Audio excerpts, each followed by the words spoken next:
வணக்கம். மணி ரொம்ப நேரம் ஆயிடுச்சு. எல்லாரும் பசிக்க ஆரம்பிச்சிருச்சுங்களா? கண்டிப்பா. ஒன்றும் இல்லையா? இல்லை அப்படியே நேக்கா தூக்கம் வருதா? எப்பா சாமி ஐயா போட்டதே சந்தோஷங்க. வர்ற ஜூன் 28 இருந்துங்க தமிழ்நாடு பூராவும் எல்லா மாவட்டங்கள்லையும் நமக்காக அறிவிக்கப்பட்ட கூட்டுறவு பயிர்க்கடன் தள்ளுபடி திட்டத்தை முழுமையாக செயல்படுத்த சொல்லி அந்த அரைகுறை திட்டத்தை ரத்து செய்ய சொல்லி காத்திருப்பு போராட்டம் மற்றும் உண்ணாவிரத போராட்டத்தை நம்ம தொடங்க இருக்கிறோம். ஏதோ ஒரு இடத்துல ஒரு நாளைக்கு நடத்திட்டு போகிறதல்ல. நம்ம கோரிக்கை நிறைவேறும் வரை ஒரு மெயின் ரோட்டு ஓரமாக நம்ம விவசாய நிலத்திலே நாம் பந்தல் போட்டு தினசரி ஒரு 4 சொசைட்டிக்காரங்க வந்து அங்கே உட்காந்து காலைல 10 மணிக்கெலாம் வந்துடுறது, மாலை வரைக்கும் நம்ம அங்கே காத்திருக்கிறது, உண்ணாவிரதம் இருக்கிறவங்க தொடர்ச்சியாக இருக்கிறது, தண்ணி மட்டுமே குடிச்சிட்டு படுத்துக்கிறது, இப்படி ஒரு அறவழி போராட்டத்தின் ஒரு தீவிரமான ஒரு போராட்டத்தை முன்னெடுக்க இருக்கிறோம். கடன் தள்ளுபடி ஒரு தவறான திட்டம் சொல்லி இவன் கொண்டு வந்தாங்க. அந்த திட்டத்தில் விவசாயிகளுக்கு 5000 ரூபாய் தவிர வேறு எதுவுமே கிடைக்காது. அப்படியான ஒரு திட்ட வடிவமைப்பு அது. நீங்க இத்தனை பேர் வந்திருக்கிறீங்க, எத்தனை பேர் 50,000 ரூபாய்க்குள்ள கடன் வாங்கியிருக்கீங்க? கை தூக்குங்களேன். யாரும் இல்லையா? இது ஏதோ நானும் போற பக்கமெல்லாம் கேட்கறேனுங்க. நான் போய் கேட்டிருக்கேன், ஒரு 30 கூட்டத்தில் இது வரைக்கும் மேலே கேட்டிருக்கேன். ஒரு பாதி கூட்டத்தில் யாருமே கை தூக்கல. மீதி கூட்டத்தில் ஒரு கூட்டத்துக்கு ஒருத்தர் 2 பேர் 3 பேர், அதிகபட்சமாக ஒரு கூட்டத்தில் 3 பேர் தூக்குனாங்க. ஆக விவசாயிகளுக்கு பயனளிக்காத திட்டம். ஒதுக்கி இருக்கிற தொகை எவ்வளோன்னா வெறும் 2000 கோடி. எவ்வளவுங்க? 2000 கோடி. யோசிப்பார். ஆனால் அவர்கள் அறிவித்திருக்கிற வாக்குறுதி கொடுத்திருக்கிற தொகைக்கு 14,000 கோடி ஒதுக்கணும். 14,000 கோடி நிதி இல்லை, தமிழ்நாட்டை கடல் இருக்குது அப்படின்னு ஒரு பூச்சாண்டியை உருவாக்குறாங்க. ஒரு பூச்சாண்டியை நம்மளுக்கு பதில் சொல்வதற்கு, நம்ம கேள்வி கேட்கக்கூடாது என்பதற்காக உருவாக்குறாங்க. இவங்க எந்த கூடுதல் நிதியுமே ஒதுக்க வேண்டாம். வருஷம் விவசாயிகளுக்கு ஒதுக்குற தொகை வர சராசரி 46,000 கோடி. அந்த 46,000 கோடியில 30,000 கோடி ஒன்றுக்கு உதவாத ஊழல் மானிய திட்டங்களுக்கு தான் ஒதுக்குறாங்க.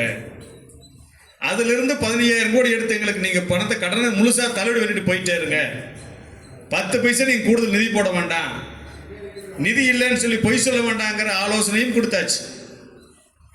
முதலமைச்சர் வரைக்கும் கொண்டு போய் சேர்த்தாச்சு.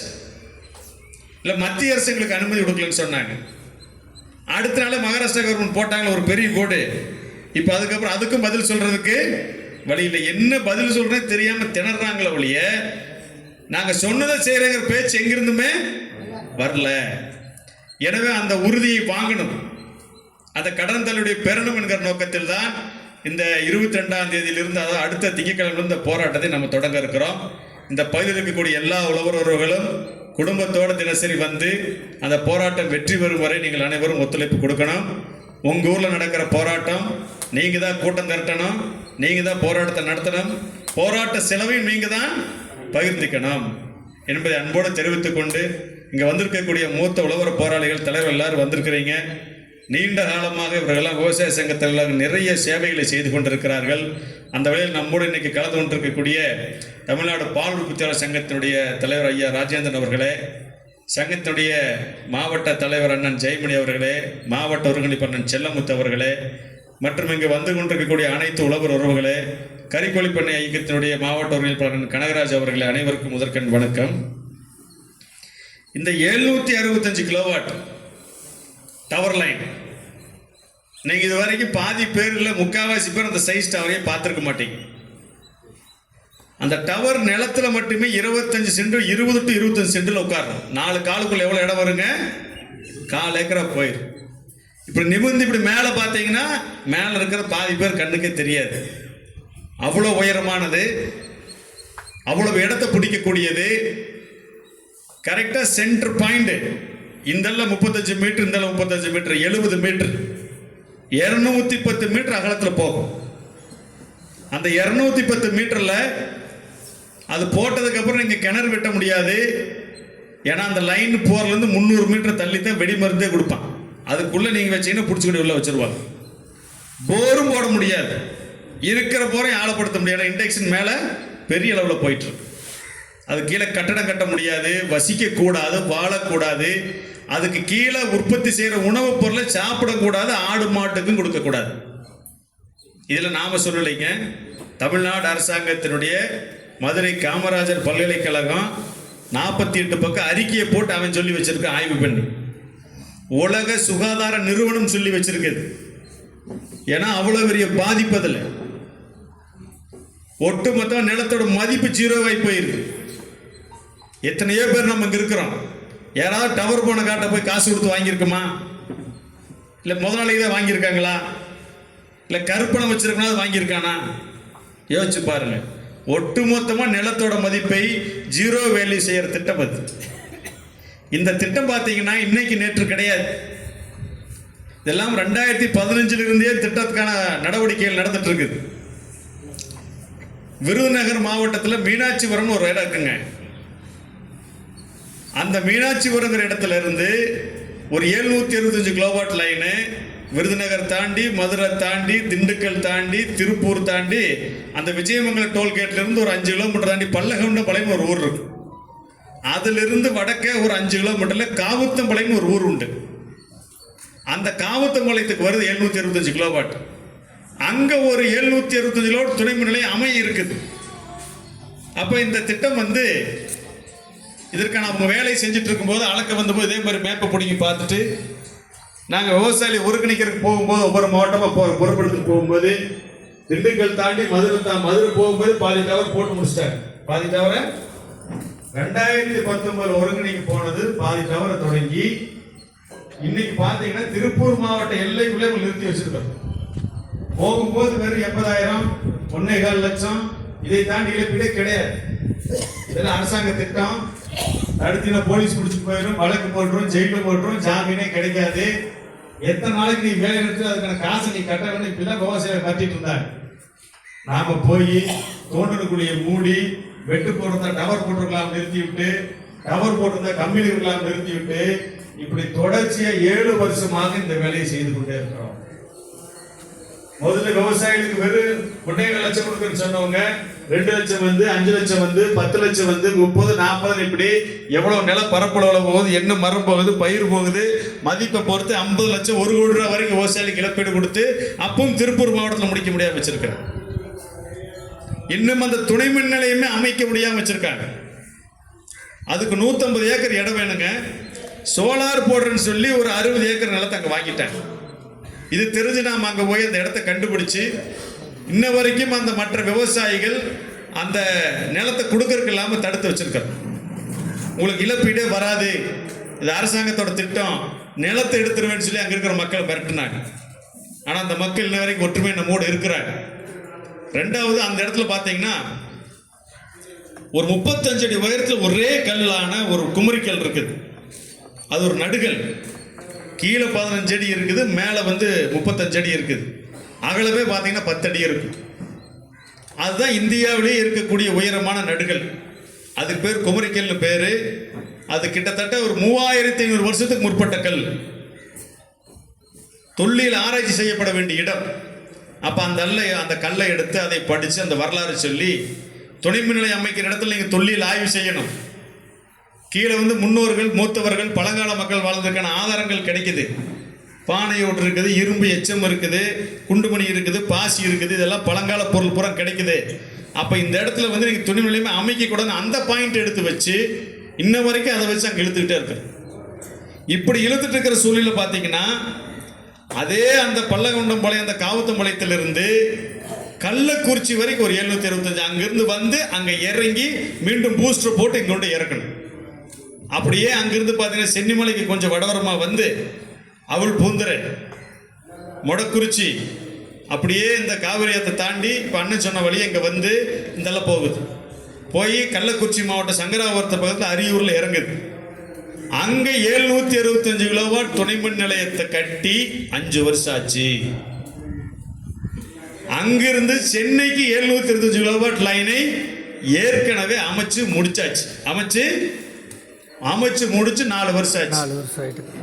இதுதான் இந்த திட்டத்தோட நிலைமை, இன்றைய நிலைமை. விருதுநகர் டு திருப்பூர் கடைசி காவுத்தம்பாளையத்து வரைக்கும் இன்னும் திருப்பூர் மாவட்டத்துக்குள்ள வர முடியல. அங்க துணை மின் நிலையமே அமைக்க முடியல. இங்க இருந்து கள்ளக்குறிச்சி வரைக்கும் ஒரு டவர் கூட போடவே இல்லை. இதுதான் இந்த திட்டத்தோட நிலைமை. இந்த திட்டத்தை ஆரம்பத்தில் தமிழ்நாடு அரசு தான் தொடங்கியது.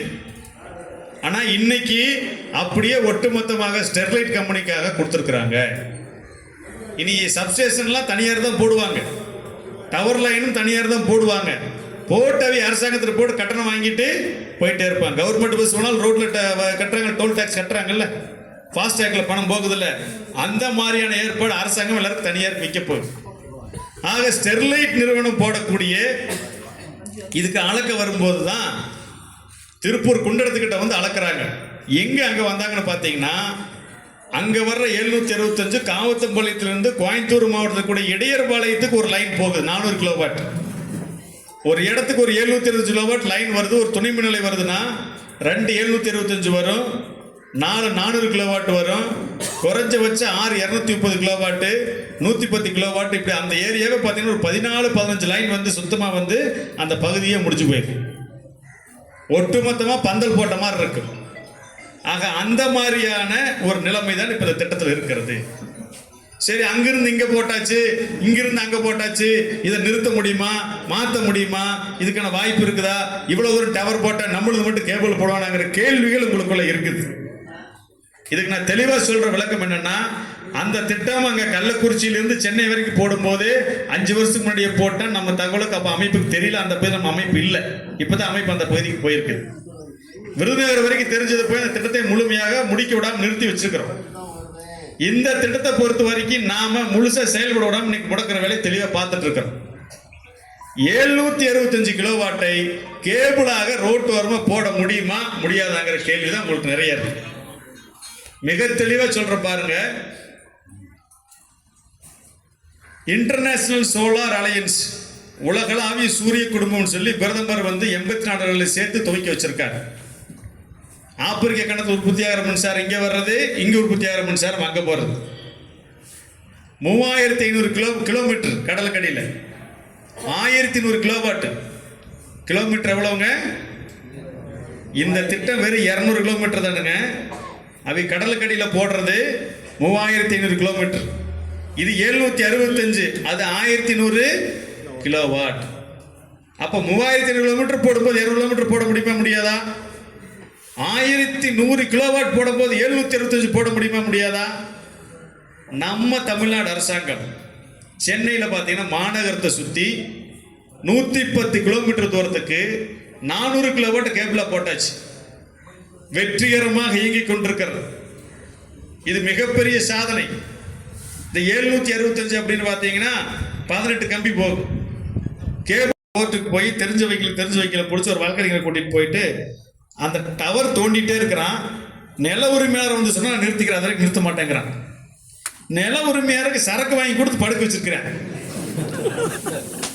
அந்த ஆளு பெண்ணாயிரம் ஒயின் ஷாப்புங்கிறாங்க, பாலக்கோடு ஒயின் ஷாப்புங்கிறாங்க, மாத்தி மாத்தி தொலை வரும். அந்த உள்ளூர்காரர் ஒருத்தர் எடுத்து பிடிச்சிட்டு அவருக்கு சரக்கு வாங்கி கண்டுபிடிக்கணும்ல வரேன். நீ எதுனா வாங்கி கூட அப்பதான் கூட வருவேன், நீ சும்மாலாம் வர முடியாதுங்கிறான். ஏன்னா டவர்காரன் தினம் சரக்கு வாங்கி கொடுக்குற, கறி வறுத்து கொடுக்குறேன். அப்படி 2 நாள் கழிச்சு தொலாவி பிடிச்சி கொண்டு வந்து அவருக்கு உனக்கு எவ்வளோ காசு வரும்னு சொல்லி அந்த ஒரு பஞ்சாயத்து தலைவரை போய் பிடிச்சி, அவர் மகன் வக்கீலுக்கு சென்னையில் படிக்கிறான், அவர் மூலியமா சொல்லி அவர் முதல்ல காசு வாங்கிட்டார். நான் இந்த ஏரியாவில் போட்டு தந்துடுறேன், பஞ்சாயத்தில் பிரச்சனை இல்லாமதுன்னு சொல்லி அவர் மகன் கூப்பிட்டு சொல்லி, அப்பா நீ அவன் சொல்றதெல்லாம் கேட்காத, எங்கள் சீனியர் வந்திருக்காரு அவர் சொல்றதுக்கு எல்லாம் அவன் கூப்பிட்டு சத்தம் போட்டு அதுக்கப்புறம் அவர்கிட்ட ஒரு கையெழுத்து வாங்கி கூட அந்த லைன் நிறுத்தணும். அதுக்குள்ள அவன் 4 கம்பத்தையும் நிறுத்திவிட்டேன். இப்படி பல இடங்கள்ல நீங்க இந்த உயர்மின் கோபுரத்துக்கு எதிர்ப்பான இயக்கம் என்பது சாதாரணமாக நடக்கல. பல இடங்கள்ல இந்த பிரச்சனையை தலைகளா சந்திச்சிருக்கிறோம், சட்டப்படி சந்திச்சிருக்கிறோம், சண்டை போட்டிருக்கிறோம். இதை விட மோசம் என்னன்னு பாருங்க. குடியார முன்னாடி தொலைஞ்சது ஒண்ணு, ஒரு ஊர்ல கேவலமா கேள்வி கேட்டதெல்லாம் வேற. ஒரு விவசாய நிலத்துக்குள்ள குழி தோண்டான்னு தடுக்கிறதுக்கு போறோம். போலீஸ் ரெடியா நிக்குது. அந்த விவசாயி என்கிட்ட வந்து சொல்றாரு, என்ற காட்டுக்குள்ள என்ற அனுமதியில எவனும் வரக்கூடாது, விவசாய சங்கம்லாம் வெளியே வச்சுக்க, என்ற காட்டுக்கு நான் தான் பட்டாக்காரர், எனக்கு உரிமை இருக்குது, நான் உனக்கு கொடுத்தாச்சு, நீ தடுக்கக்கூடாது. இன்ஸ்பெக்டர் சார் என் காட்டு பிடிச்சி உள்ள போடுங்க சார் அப்படின்னு போறாரு. யார் சொல்றா? விவசாயி தான் சொல்றார், வேற யாரும் சொல்லல. என்ன காரணம்னா, முந்தின நாள் எங்களை அவர் தான் கூப்பிட்டாரு. போய் நாங்கள் நிறுத்திட்டு போட்டு வந்தோம். ஒரு ஆளை காவலுக்கு போட்டு வந்தோம். நாங்கள் போன அன்னைக்கு அவர் கொடுக்கணும்னு சொன்னது 3 லட்சம். நாங்கள் போய் நிறுத்தினதுக்கு அவருக்கு 8 லட்ச ரூபா செட்டில் ஆகுது. எவ்வளோங்க? 8 லட்சம் செட்டில் ஆகுது. 8 லட்சம் செட்டில் ஆகுதுன்னா 2 காலத்தை இவர் காட்டில், 2 காலு நம்ம கூட நிற்கிற ஆளு காட்டில். புரியுதுங்களா? அந்த 2 காலு சரி இவ்வளவு கேவலமான நடத்துறானே பொதுச் செயலாளர், ஏனுங்க இவனுக்கெல்லாம் வேலை பார்க்கறதுக்கு வைக்கல, வேற எங்கேயாச்சும் போய் சங்கத்துக்கே கூட வரல, இப்படி கேவலம் போட்டு எல்லாம் போய் சண்டை போட முடியும் இவனுக்காக, நீங்க வாங்க நம்மளை பிடிச்சி இழுத்துட்டு வந்துட்டாரு. சரி அவன் எப்படி டவர் போடனாலும் 4 காலுக்கு 2 கால் நம்மள்ட்ட வந்து தோன்றணும்ல. சரி இப்படியே தூக்கி சாலை இந்த அளவுக்கு இங்கே உட்காந்துருக்குன்னு சொல்லி உட்காந்துருக்கோம்.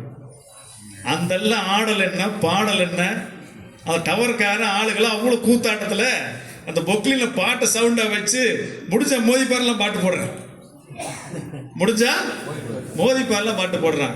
இவ்வளவும் சந்திச்சு கடைசியில் அந்த டவர் லைன் முடியும் போது அவருக்கு 8 லட்சம் 8 லட்சத்தோட முடிச்சு போச்சு. அவர் 24 லட்சம் அவனை பக்கத்தில் உட்காந்துருந்தார், எங்கூட இருந்தவர். ஆக விவசாயிகள் என்ன பண்ணுவீங்கன்னா, ஆரம்பத்தில் கூட்டத்துக்கு பயங்கரமா வருவீங்க. உங்க காட்டுக்கு காசு வந்ததுக்கு அப்புறம் கொஞ்சம் அப்படியே ஸ்லோவாக, அதுக்கப்புறம் நாங்கள் ஃபோன் பண்ணி எடுக்க மாட்டீங்க, குரூப்ல செய்தி போட மாட்டீங்க. காசு கொள்ள காசு கொடுக்குறானப்பா, எனக்கு 10 ரூபா தான் வருதாம்மா, 20 லட்சம் ரூபா போட்டு தர்றேங்கிறேன், இல்லாதெல்லாம் போட்டு தர்றேங்கிறேன், எப்படி போட்டுருவானுங்களாம்மா, கம்முன்னு இந்த சங்கத்தை அப்புறம் பார்த்துக்கலாம், வாங்கிறத வாங்கிக்கலான்னு இப்படி சிந்தனைக்கு வந்துடுறீங்க. அவன் எப்படி சொல்லுவான்னா, ஜெயமணி என்கிட்ட வந்து சொல்லுவான், அண்ணா எல்லாருக்கும் 8 லட்சம் ரூபா, உங்களுக்கு மட்டும்தானே 9, வெளியே சொன்னீங்கன்னா அப்புறம் உங்களுக்கு 8 தான். வெளியே சொன்னீங்கன்னா ஜெயமணின்னு என் கூட சுத்துவார், அங்கே கையெழுத்து போட்டிருப்பார், அங்கே அப்புறம் சண்டை தீவிரமே போகும்போது தலைக்கீழ ஓட்டுக்குவார். ஏன்டா இப்படியே என்ன 4 நாளைக்கு இப்படியே சொல்லிட்டு வந்து வேற வேலையை பார்த்துருப்பேன் அப்படின்னு. இப்படி ஒவ்வொரு இடத்துலையும் விவசாயிகள் தான் இந்த போராட்டத்தை தோக்கடிச்சிருக்காங்க, வேற யாரும் தோக்கடிக்கல. சங்கம் சமரசமாகல, சங்கம் வேலை போகல. இங்க வந்து இந்த மாவட்டத்தில் சொல்லுவான், 400 கோடி வக்கீல் கேட்டாராமா, தர முடியாதுன்ட்டானுங்க, நம்மளுக்கு ஒரு 200 கோடி பிரிச்சு கொடுத்துட்றான், நான் விட்டுலாமல் இங்க ஒரு பஞ்சாயத்து விடுவான். சேலத்தில் போய் சொல்லுவான், அவர் திருப்பூர்ல 200 கோடி வாங்கிட்டாரு, அவி சங்கம் 300 கோடி கேட்டாங்க, நாங்க 200 தர்றோம்னா காசு பத்தலைங்கிறக்கா உன்னை வச்சு தடுக்கிறேன், நீ ஏமாந்தாலும் உனக்கு வர்ற காசு உழுக்கிறாதுன்னு சொல்லி பேசுவோம். இப்படி விவசாயிகளை பிரிச்சு பிரிச்சு தான் அந்த 13 திட்டத்துல 12 திட்டத்தை முடிச்சேன். 6 மாசத்துல முடிக்க வேண்டிய திட்டம் இன்னும் 2 திட்டத்தை பெண்டிங் வச்சிருக்கிறோம், இன்னும் 2 திட்டத்தை பெண்டிங் வச்சிருக்கிறோம். தென்னை மரம் ஒரு ஏக்கராவில் 70 மரம் வைக்கலாம். அன்னைக்கு வெறும் மரத்தை வீசிட்டு 8000 ரூபாய் வீசிட்டு போன, இன்னைக்கு தென்னை மரத்துக்கு என்ன பண்றேன், ஏக்கராவுக்கு அதுவே பணம் வந்து சேர்ந்துருது, 25 லட்சம் 30 லட்சம் வருது.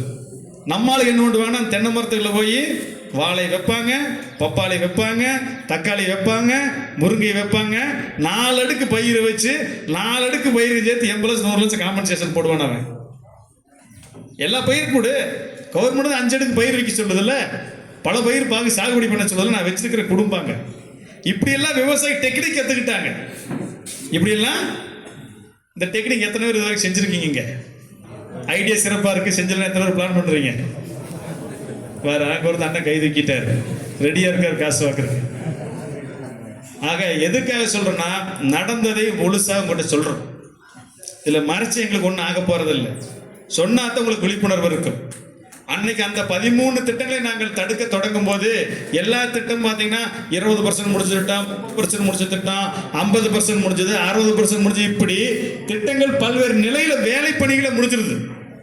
ஆனா இந்த திட்டம் இன்னும் ஒரு டவர் கூட போடல, எந்த கம்பெனி டெண்டர் இன்னும் கன்ஃபார்ம் ஆகல, ஆரம்பத்திலேயே மேப்பை பிடிச்சாச்சு, விவசாயில ஒருங்கிணைக்கிற மிக தெளிவாக பார்த்துட்டு இருக்கிறோம். எனவே நாங்க இத்தனை வருஷமா பாடுபட்டதுக்காக, இத்தனை வருஷமா பாடுபட்டதுக்காக இந்த திட்டத்தை கேபிளாக மாற்ற முடியும் முழுசா நாங்க நம்புறோம். நீங்க உறுதி எங்க கூட நிப்பீங்களா? பாதி கையை கூட வரல, கைத்தட்டே இல்லை. அப்புறம் கடன் தள்ளுபடி பேச வந்தீங்களுக்கு அது எல்லாருக்கும் இருக்குது. ஆள் தவிர வாங்கி வச்சிருக்கிறோம்ல. ஆக விவசாயிகளே, உங்களை பொய் சொல்லுவாங்க, ஏமாத்துவாங்க, எதுவாக இருந்தாலும் நேரடியாக கூட்டத்தில் நீங்கள் கேள்விகளை கேட்டு தெரிந்து கொள்ளலாம். நான் உங்களுக்கு சொன்னேன் எப்படி தொடங்கணும், கேபிளை நோக்கி எப்படி நகர்ந்தோம், நாம திட்டத்தை தடுத்து நிறுத்திட்டே இருந்தோம், பயிருக்கான இழப்பீடு, நிலத்துக்கான எப்படி உயர்ந்ததுன்னு சொன்னோம். இன்னும் ஒன்று இருக்குது, ஹைவேஸ்காரன் வந்து தென்னை மரத்தை வெட்டினா 72,000 ரூபாய் கொடுக்குறேன். சிப்காட்டுக்காரன் வந்து தென்னை மரத்தை வெட்டினாலும் 72. ஆனால் டவர் லைன்காரன் வெட்டினா மட்டும் 36,000. ஏன் அப்படி பண்ற? என்ன அவங்களுக்கு மட்டும் தென்னை மரம் அதிகமாக காய்க்குதா, எனக்கு என்ன கம்மியாக காய்க்குதா? இப்படி கேட்டோம். அப்பதான் அவன் சொல்றான் 100% கருணை தொகையை உங்களுக்கு கொடுக்குறாங்க. எவ்வளவுங்க? 10 லட்ச ரூபாய் இழப்பீடுனா கூடுதல் 10 லட்சம் 20 லட்சம், 20 லட்ச ரூபாய் இழப்பீடுனா கூடுதலாக 40 லட்சம். நிலத்துக்கு மரத்துக்கு என்ன இழப்பீடு அரசாங்கம் கணக்கு போடுதோ அது அப்படியே ஒரு மடங்கு 100% கூட்டி தர்றான். ஆனா டவர்ல எனக்கு அது கொடுக்கறது இல்லை. கேட்டதுக்கு என்ன தெரியுமா சொன்னா, நாங்க 2017 திட்டத்தை எல்லாம் தொடங்கும் போது நிலத்துக்கு இழப்பீடே கிடையாது, நீங்க தான் போராடி 1600 கோடி கூடுதலா வாங்கி கொடுத்துட்டீங்க. எவ்வளவுங்க? 1600 கோடி. அந்த 4 ஆண்டுகள் போராட்டத்தில் தமிழ்நாடு முழுவதும் இந்த 13 மாத திட்டங்களில் மட்டுமே பாதிக்கப்பட்ட விவசாயிகளுக்கு வாங்கி கொடுத்த தொகை எவ்வளவுங்க? 1600 கோடி. 1% வாங்கியிருந்தா கூட 16 கோடி, 2% வாங்கியிருந்தா கூட செல்லமுத்தண்ண பார்ச்சனர் காரில் வந்திருப்பார், வாங்கி கொடுத்துருப்போம்ல அவருக்கு. யோசிச்சு பாருங்க. எங்க மகேஷ் பிரியாணியா வந்திருக்கு மகேஷ் உங்களுக்கு டெய்லியா. ஆக எந்த விவசாயிட்டு இருந்தும் அந்தந்த போராட்ட செலவை மட்டும்தான் வாங்கணும். போராட்ட செலவு மட்டும்தான். உங்க ஊர்ல காத்திரு போராட்டம் பந்தல போடுறீங்க, உங்க செலவு.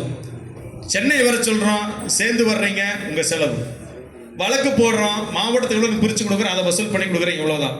போராட்ட செலவுக்கு மட்டும்தான் நன்கொடை சேகரிக்கப்பட்டது. அதையே நிறைய பேர் செலவுத்தனம் போய் கேட்க முடியாது, அவரே போட்டு கொடுத்துருவார் பாதி காசு. என்ன பண்ணுவார் அவரு? பிரஸ்காரங்களுக்கு கூட காசு கொடுக்கணும். என்ன பண்ணுவாரு? அண்ணா அதெல்லாம் கேட்டிருந்தா அதெல்லாம் கேட்கறதுல சங்கடமா இருக்கு சார், நானே போட்டு கொடுத்துட்டு போயிடுவார். இப்படி நிர்வாகிகள் எல்லாம் சொந்த காத்துலயே தான் ஒரு வைராக்கியத்தோட வேலை பார்த்தோம், ஒரு கொள்கையோட வேலை பார்த்தோம். அப்படி அந்த 100% கருணை தொகை வந்து கொடுக்க சொல்லி இன்னைக்கு நம்ம 4 மாநில விவசாயிகள் ஒன்று சேர்த்து, கேரளா, தமிழ்நாடு, ஆந்திரா, தெலுங்கானா 4 மாநில விவசாயிகள் ஒன்று சேர்த்து சுப்ரீம் கோர்ட்ல வழக்கு போட்டு வச்சிருக்காங்க. அந்த 100% இழப்பீடு இன்னும் விவசாயிகளுக்கு ஒரு 1600 கோடி இன்னும் கூடுதலாக வாங்கி கொடுக்க வேண்டிய கடமை நமக்கு இருக்குது. நீ தான் ஒண்ணும் இல்லாம நான் பிளான் பண்ணியிருந்தேன், நீ 1600 கோடி நீங்கள் போராடியதால உங்க மாநில அரசாங்கம் கொடுக்க சொல்லிச்சு, நான் கொடுத்துட்டேன். கருணை தொகை வேணா வழக்கு போட்டு வாங்கி கொடுக்க, நான் கொடுக்க முடியாதுன்னு அதுக்கு வழக்கு போட்டு வச்சிருக்கோம். இந்த தந்தி சட்டம் 1850 வெள்ளக்காரங்க தந்தி சட்டம் என்பது விவசாயிகிட்ட கருத்து கேட்க வேண்டியதில்லை அப்படிங்கிற ஒரு சரத்து இருக்குது. அது கருத்து கேட்கணுங்கிற அவசியம் இல்லைன்னு ஒரு சரத்து இருக்குது. ஆனால் நம்ம நாடு சுதந்திரம் பெற்று வந்ததுக்கு அப்புறம் அரசாங்கத்தோட திட்டத்தால் ஒருத்தர் பாதிக்கப்படுறாருன்னா அவருக்கு நோட்டீஸ் கொடுக்கணும், பப்ளிக் நோட்டீஸ் சொல்லி பேப்பர்ல கொடுக்கணும், கொடுத்து கருத்து கேட்டதுக்கு அப்புறம் தான் நீ செயல்படுத்த முடியும்னு இருக்குது.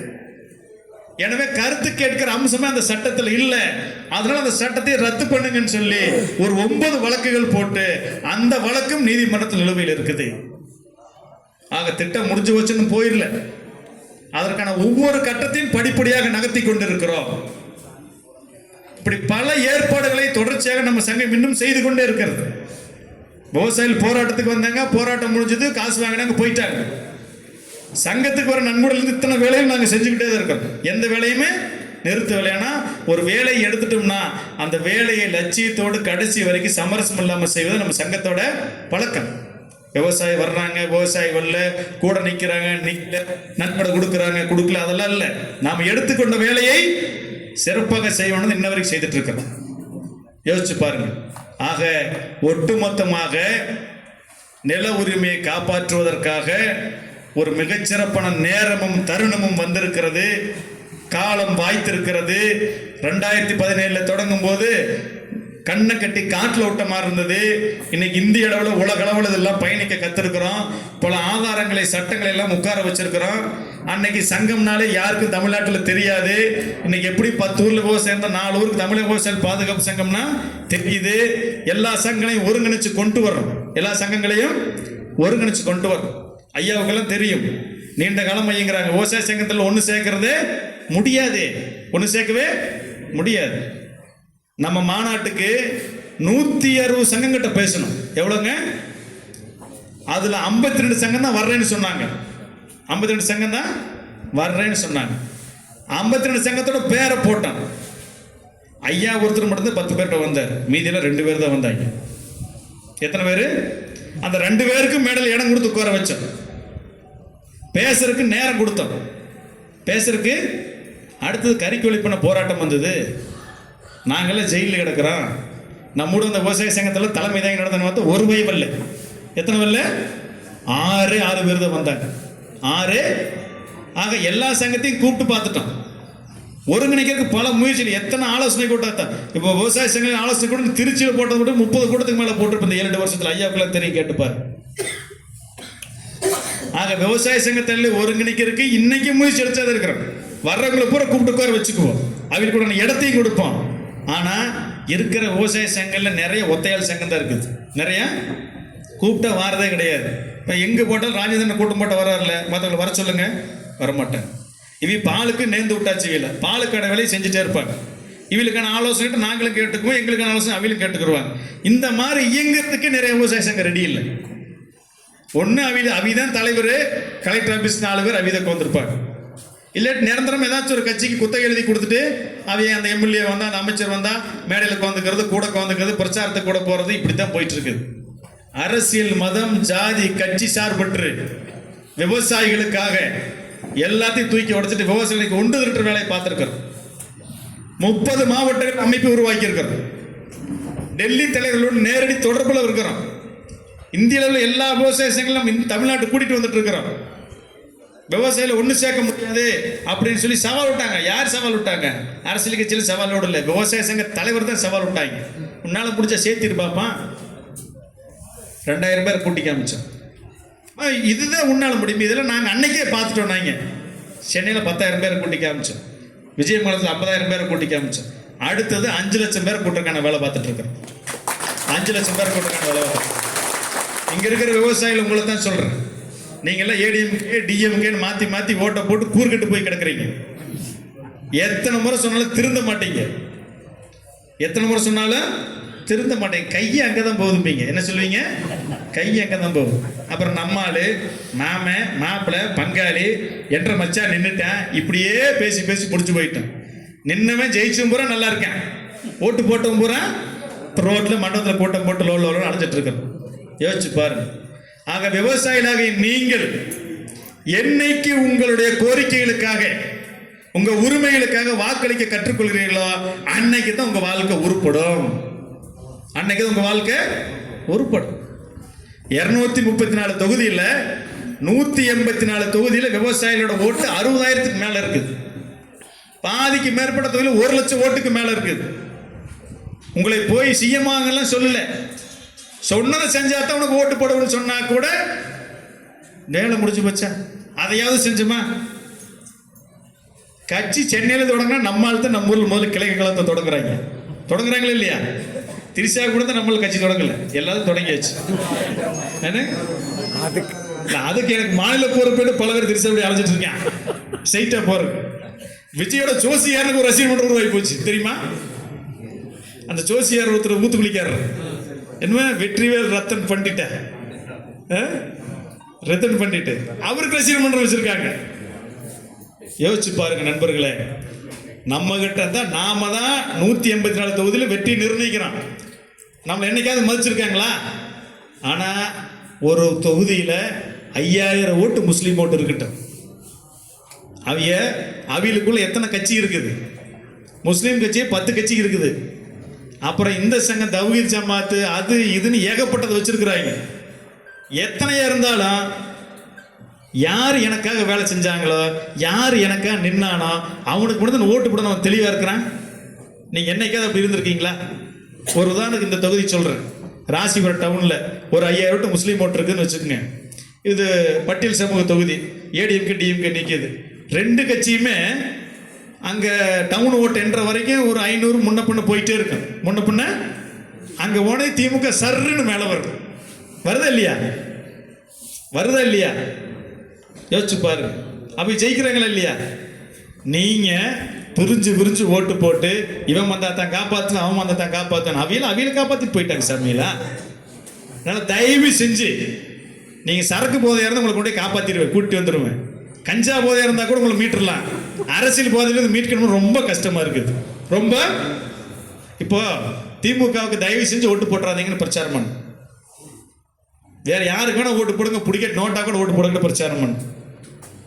வக்கீல் பொட்டி வாங்கிட்டாரு, சங்கம் பொட்டி வாங்கிருச்சு, வேகப்பட்ட அவதூறு. இதெல்லாம் சொல்லுவாங்க, தெரிஞ்சுதான் வந்திருக்கிற, தெரியாமலாம் வரல. ஆக ஏன் அப்படி சொல்றோம்னா, விவசாயிகளுக்கு சொன்ன வாக்குறுதி ஒன்று கூட நிறைவேற்றல. கறிக்கொலை பண்ண விவகாரத்தில் 400 கோடி கம்பெனிக்காரர்கிட்ட வாங்கிட்டு எங்களெல்லாம் முடிச்சு ரிமாண்ட் பண்ணி விட்டாங்க. புரியுதா உங்களுக்கு? அது வரைக்கும் நம்ம அரசியல் நிலைப்பாடு எடுத்ததே கிடையாது. இந்த தேர்தலில் கூட திமுக ஓட்டு போடாத வேற யாருக்கு கூட ஓட்டு போட்டு பிடிக்க நோட்டா போடுங்கிறத சொல்லி பிரச்சாரம் பண்ணு. தமிழ்நாடு வரை பிரச்சாரம் பண்ணு. ஆக